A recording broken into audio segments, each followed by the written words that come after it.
So we're in Daniel chapter 12, which is the last chapter in the book of Daniel. And before I read anything, I just wanted to remind everyone that there were no chapters when the Bible was written, okay? So there was no Daniel chapter 11, chapter 12.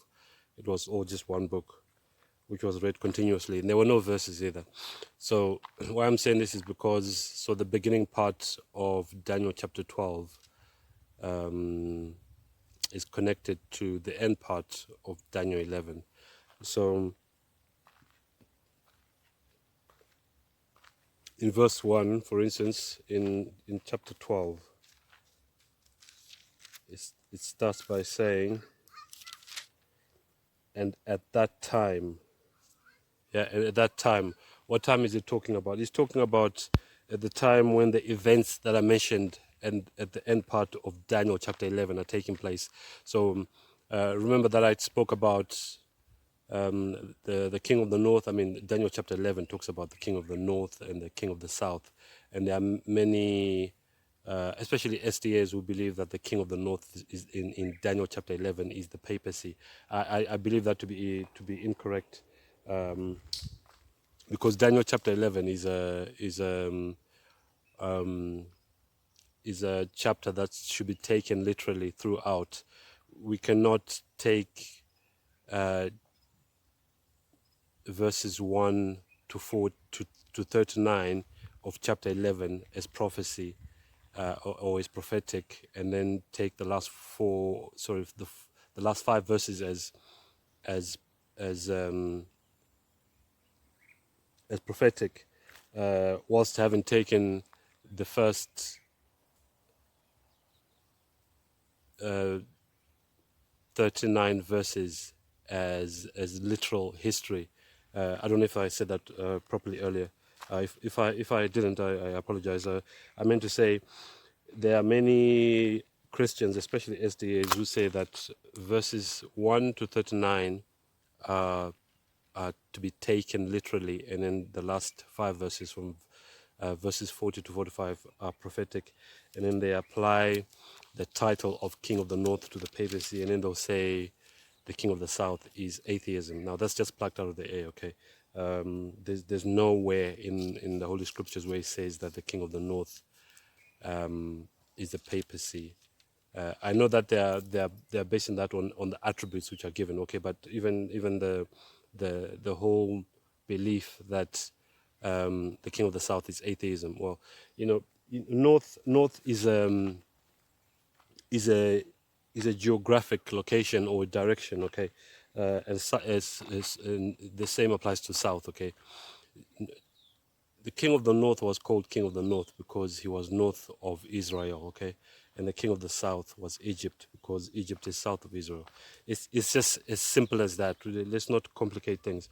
So here in verse 1 of Daniel chapter 12, where he says, "In that time shall Michael stand up."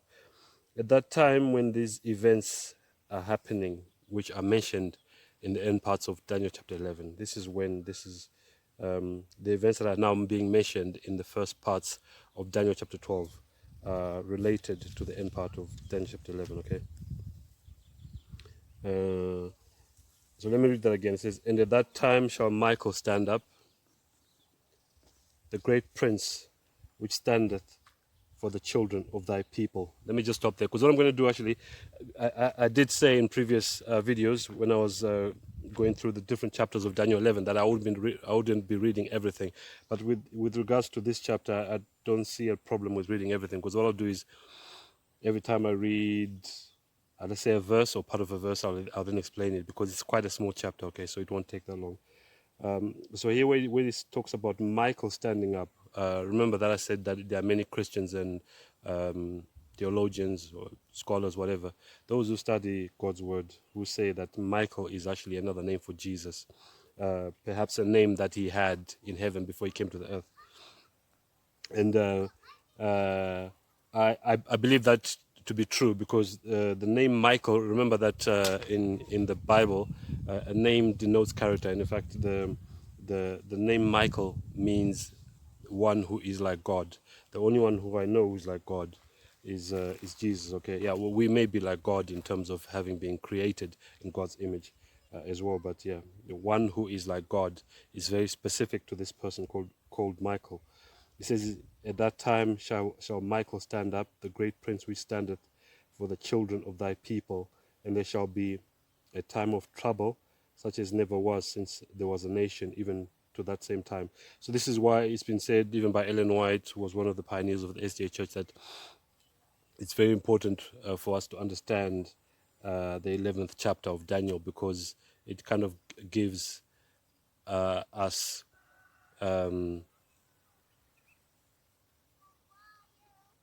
tells us of events that are going to happen in the future, some of which have already, most of which have already happened. But the ones that haven't happened are very important because they help us to prepare for what is coming upon the earth. So it says, at the time when these events are happening, which I mentioned at the end part of Daniel chapter 11, Michael shall stand up, and there shall be a time of trouble, such as never was since there was a nation, even to that same time. And at that time, thy people shall be delivered, uh, everyone that shall be found written in the book. Okay, there shall be a time of trouble. There shall be, uh, you know, so much strife and, like it says, trouble on the earth, more than there was at any time during the earth. And bearing in mind that there have been many wars, there have been economic collapses, there's been civil war, there's been genocide. It says at that time, when Michael stands up, he stands up because of all the trouble that's happening on the earth, and is preparing to come back to the earth to rescue the faithful. Okay, and it says, "Thy people shall be delivered." These are the faithful Christians. Okay,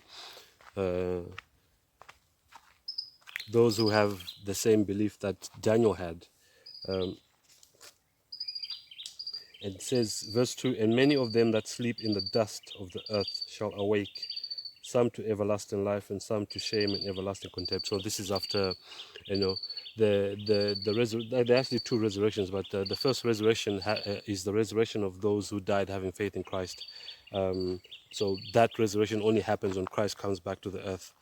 He's the one who actually resurrects them. Okay, there's no such thing as no immediate life after death. There is life after death, but not immediate life after death. That someone, if someone dies today, they immediately go to heaven or to hell. There's no such thing. You go to the grave, and you wait. Those who are faithful will be resurrected at Christ's second coming, and those who are wicked will wait for the second resurrection, which happens when Christ comes back to the earth for the third time with the New Jerusalem, which is a literal city, with the saints as well. That's when the wicked are resurrected for final judgment before they are destroyed forever. Remember that in Malachi chapter 4 it says that we shall tread the wicked, because they shall be burnt to ashes. We shall be treading on the ashes of the wicked. They shall be burnt as the same way that stubble is burnt in an oven. There's no everlasting burning in hell. There's no such thing. Okay, that's just made up to scare people. And of course, the Catholic Church promoted that by inventing such false beliefs or false doctrines as purgatory. The word purgatory is not even in the Holy Scriptures. Okay, that's just made up.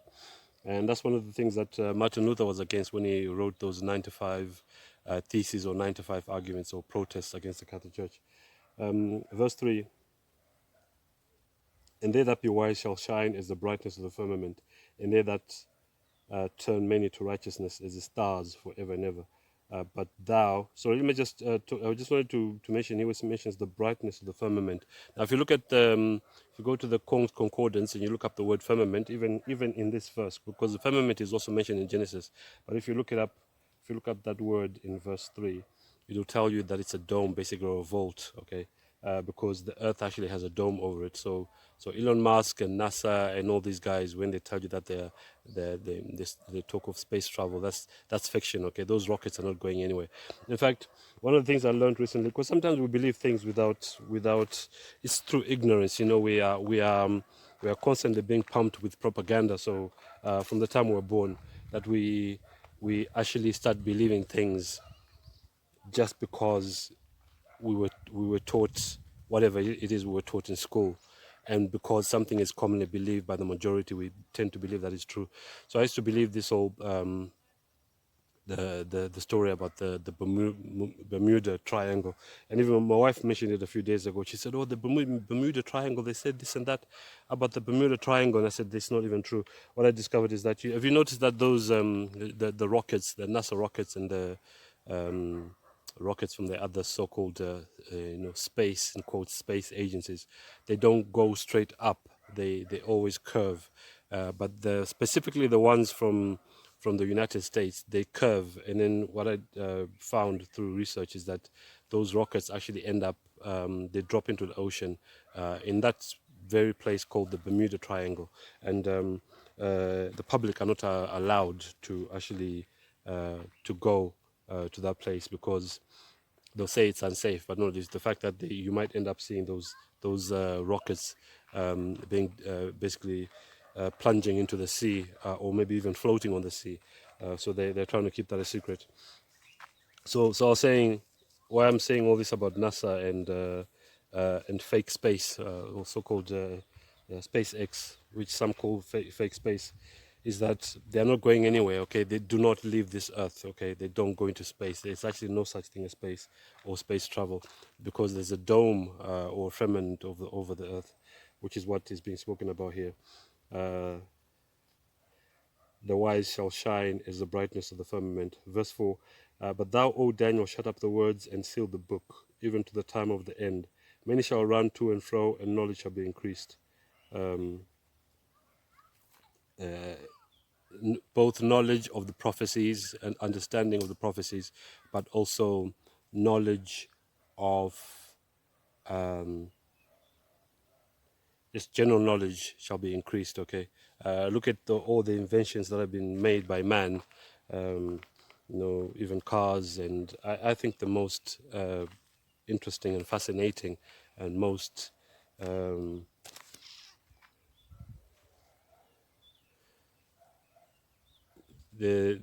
my what I think is my favorite invention is the airplane. That something nowadays, some of them are so heavy, and I don't know if some of you know the Airbus A380, which is the biggest passenger plane. It's not the biggest plane in the world, but in terms of carrying passengers, that's the biggest plane.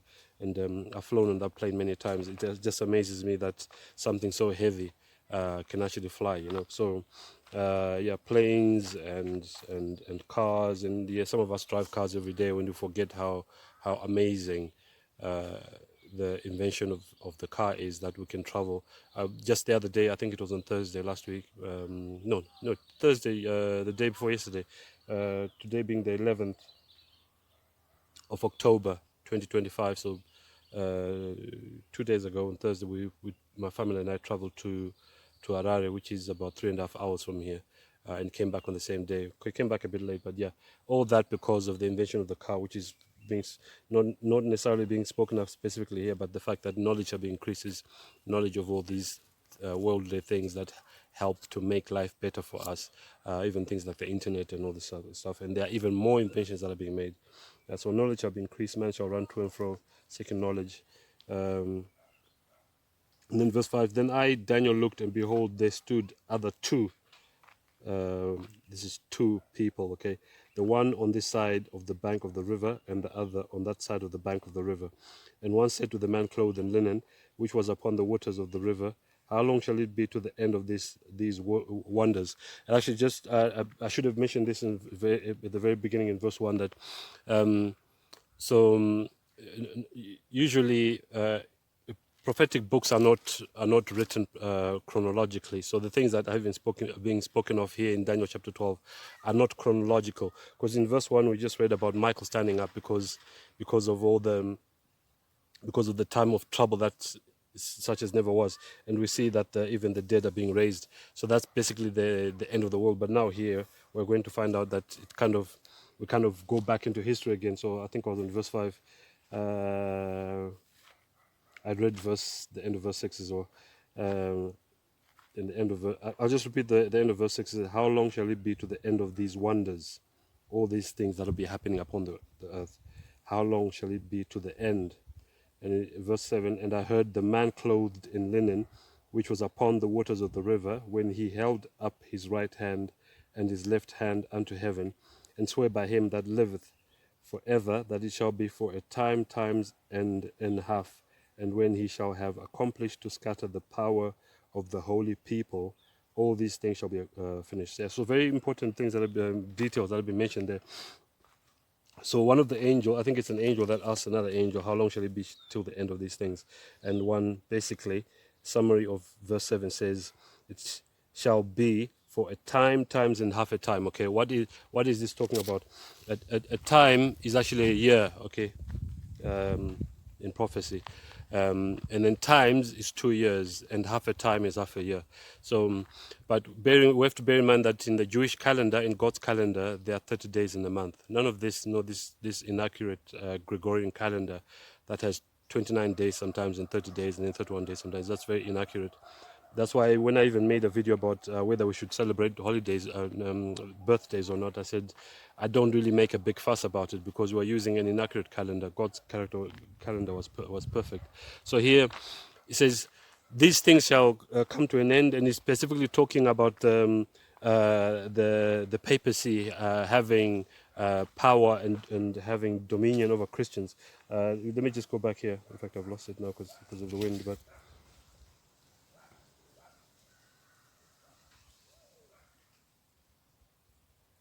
See, the middle part of verse 7, it says, uh, it shall be for a time, times and half a time, and when he shall have accomplished to scatter the power of the holy people, all these things shall be finished. So this is talking about the persecution of Christians by the papacy, that the papacy will have power to persecute. When it says the holy people, that those are God's people, okay, on the earth, the Christians who keep God's commandments and are obedient to everything that God says. The papacy shall have power for a time, times and half a time. So I was just explaining that in God's calendar there were 30 days in a month. So in a year there'll be 360 days, and that's a time. Okay, times is 2 years. Okay, so 360 times 2, and then half a time is 180 days. Okay. Yeah, so I'll just go through those numbers again in case maybe it didn't make sense the first time.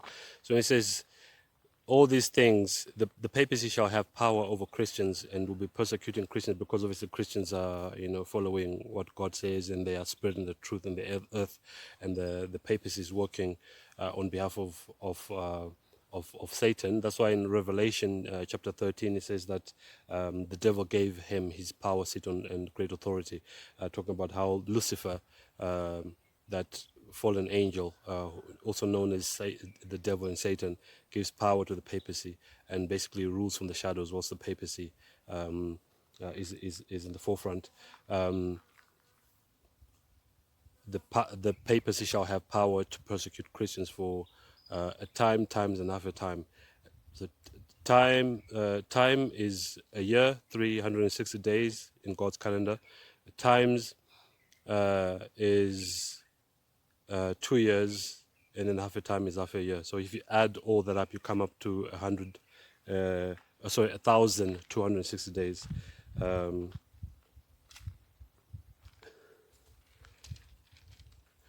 So I think times would be 720 if I kind of try to do the maths here.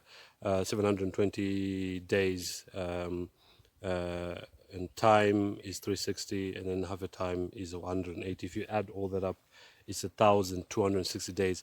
And bearing in mind, very important, that a day in prophecy is a year. Okay, we have many verses. There are the verses in Numbers and in Ezekiel and other places that I think it's in Ezekiel, but definitely Numbers there, and other places that say that a day for a year.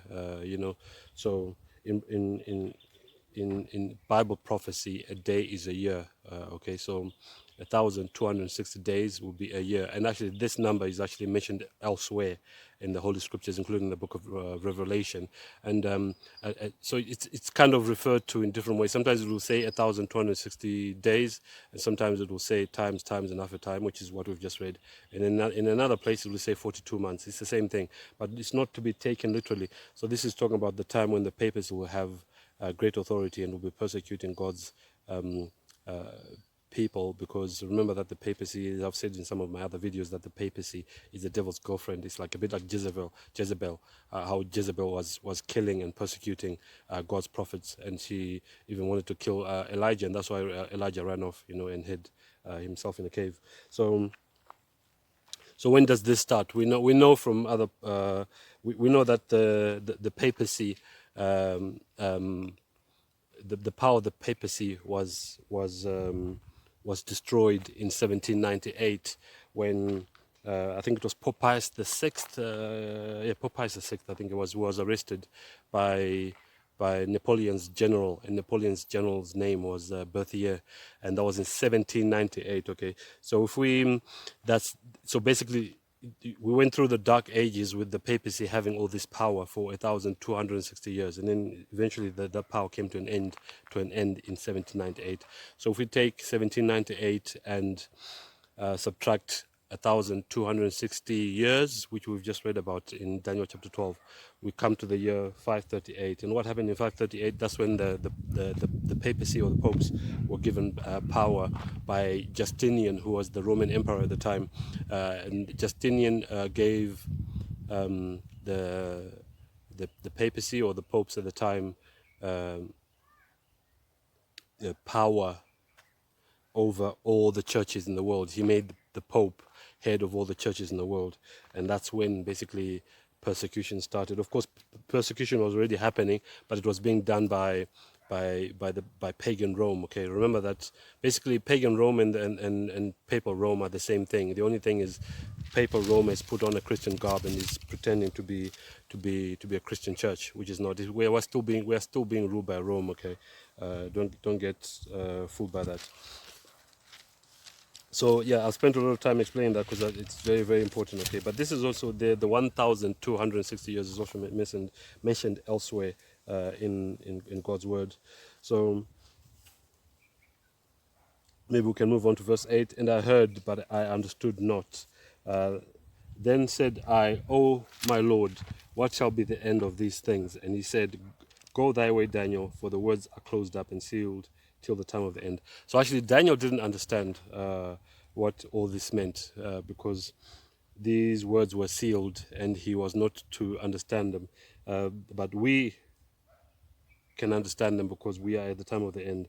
Verse 10, Many shall be purified and made white and tried, but the wicked shall do wickedly, and none of the wicked shall understand, but the wise shall understand. Those that seek knowledge from God, those who humble themselves and seek enlightenment and understanding and knowledge, will be given this knowledge. Okay, and from the time that the daily sacrifice shall be taken away, and the abomination that maketh desolate set up, there shall be 1,290 days.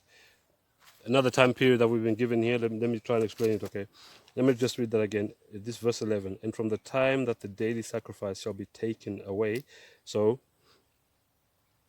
actually, the word sacrifice is in italics because the translators of the King James Version of the Bible were being transparent and honest and saying that they put that word there. Okay, that's why it's in italics. So the word sacrifice is not supposed to be there. It's the way it's supposed to read. It's supposed to read, and I explained this in a different chapter of Daniel. I think it was in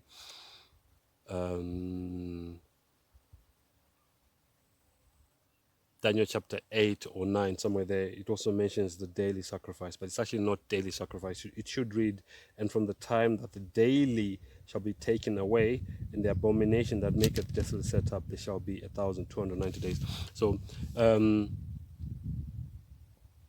what is a daily? I also explained this as well in a different video. The daily is basically it can also be read as continual. Okay, when shall the continual be taken away? And the daily is actually paganism, because remember the Apostle Paul said that there was only one thing standing in the way of um, uh, of pagan Rome from being removed, and that was the papacy.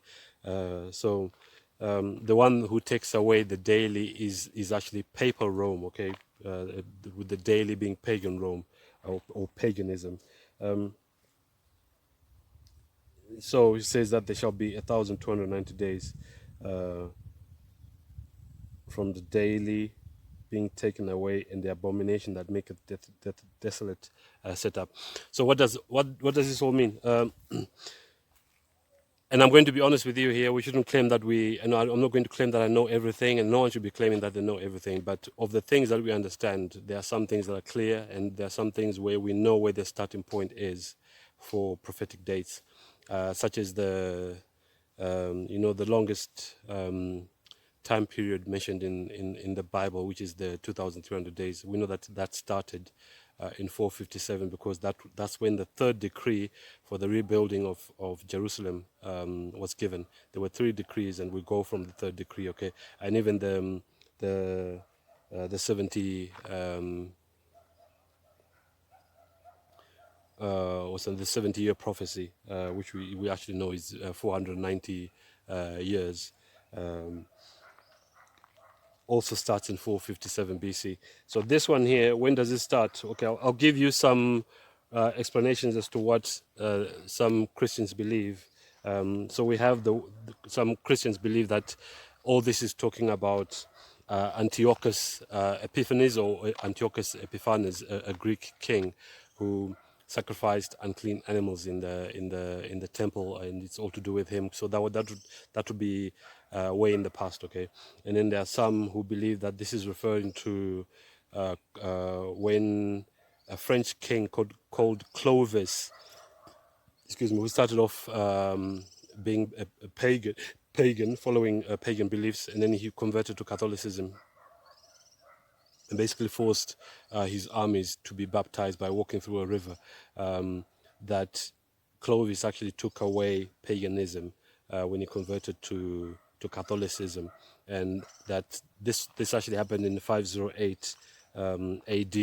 And then from 508 AD, if you take 1,290 days, which are actually years, you come up to the year 1798, which would be when the Pope was arrested. Okay, so that's another explanation.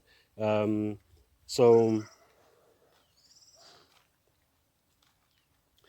am I saying I necessarily believe that explanation? I personally I don't. I think that the 1,290 days. And let me just explain something else. There are some Christians who believe that.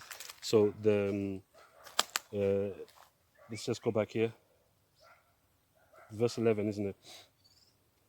When it talks about the abomination that maketh desolate set up. So when the taking away of the daily and the setting up of the abomination of desolation, they say it's kind of like it's starting at the same point. These are not two different time periods. It's starting at the same time period. That the abomination of desolation is the setting up of the papacy. Not the setting up of the papacy. Sorry, when the once again the papers would have great influence. So this especially in Europe where Clovis was king in France, and you know that France is actually referred to as the oldest daughter of the Catholic Church because of Clovis, what Clovis did.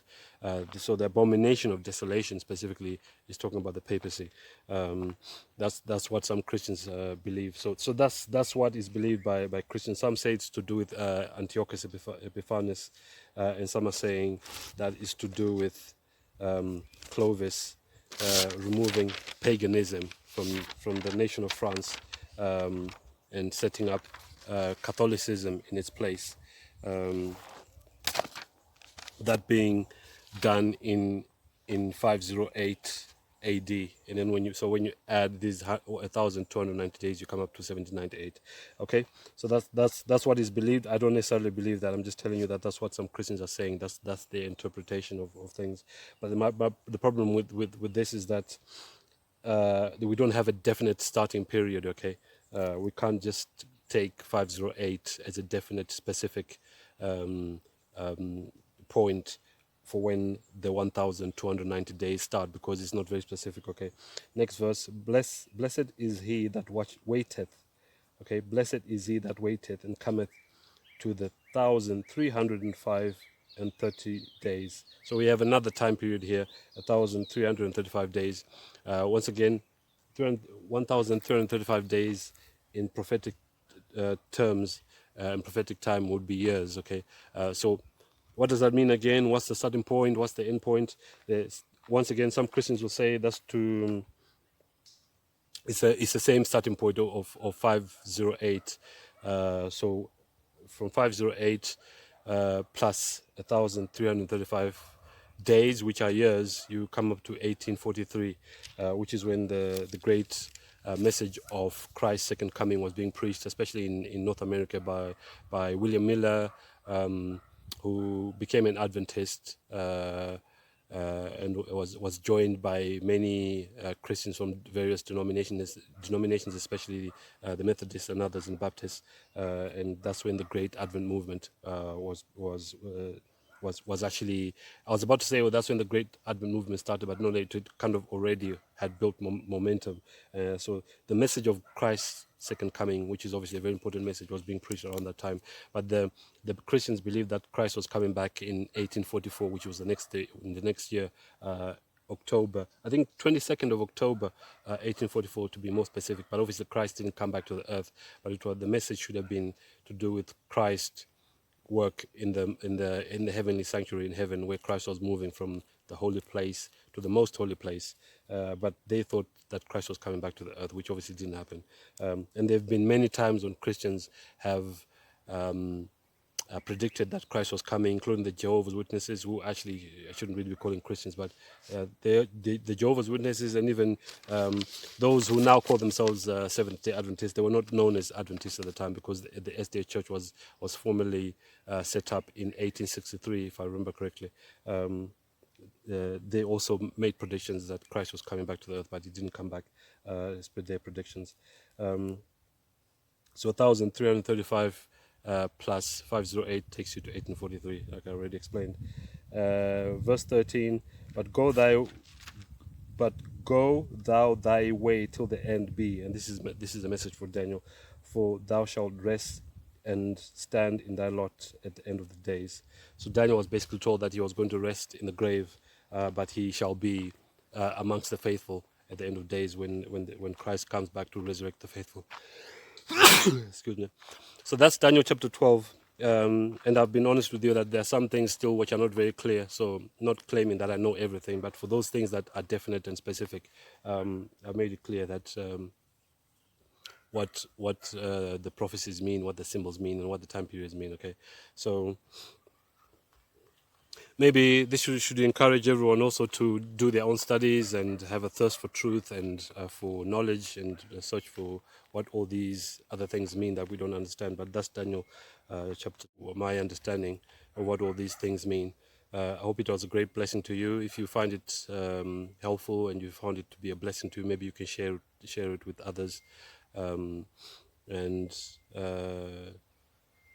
I'll end it there, and I'll see you in the next video.